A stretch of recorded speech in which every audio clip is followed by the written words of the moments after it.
యాక్చువల్గా మాది rice mill business కాకుండా borewell drilling equipment and automobile, అదే కాకుండా నేను e commerce business and different వ్యాపారంలో ఉన్నాను. ఏదైనా ఎప్పుడు కూడా కొత్త బిజినెస్ చేసేవాడిని. న్యూ బిజినెస్ ఎవ్రీ 3-4 years ఒక కొత్త బిజినెస్ యాడ్ ఆన్ చేసుకునేవాడిని.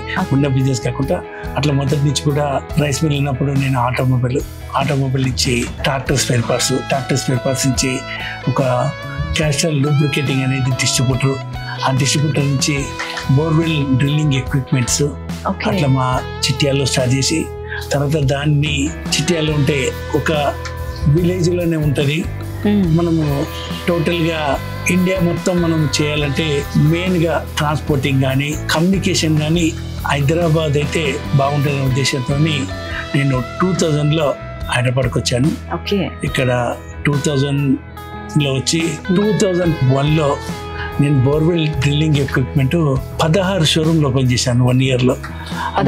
16 ఆంధ్ర, తెలంగాణలో అండ్ కర్ణాటక మూడు స్టేట్లలో అప్పట్లో 2001లో 16 మరి డ్రిల్లింగ్ షోరూమ్స్ ఓపెన్ చేశాను. దాని తర్వాత ఎప్పుడు కూడా నేను ఎవ్రీ 4-5 yearsకు న్యూ బిజినెస్ యాడ్ చేసుకుంటూ పోయే అలవాటు నాకుంది. యాక్చువల్గా నేను 1994లోనే నేను మా చిట్యాల అనే విలేజ్లో ఊరి చివరి భాగంలో 1.5 acre ల్యాండ్ తీసుకొని అక్కడ ఒక వర్క్ షాప్ మెయింటైన్ చేశాను. బోర్వెల్ డ్రిల్లింగ్ సంబంధించిన వెహికల్ సర్వీస్ సెంటర్.